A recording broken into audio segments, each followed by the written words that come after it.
Mwaka uliopita tulikuwa na watahiniwa 239 wenye walifanya mtihani mwaka uliopita, na matokeo yenye tumepata mwaka huu ni kama ifuatavyo.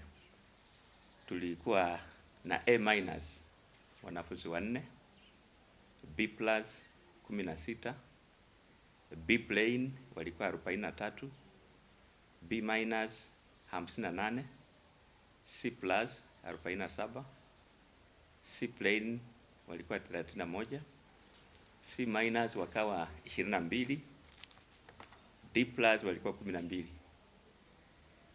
Tulikuwa na mean score ya 7.42. Kati ya wanafunzi waliofanya mtihani 168 wamefuzu kuenda direct to university. Tulikuwa na target ya kuwa na mean score ya 8.0. Kwa hivyo tumekosea na 0.28 kufikia 8.0.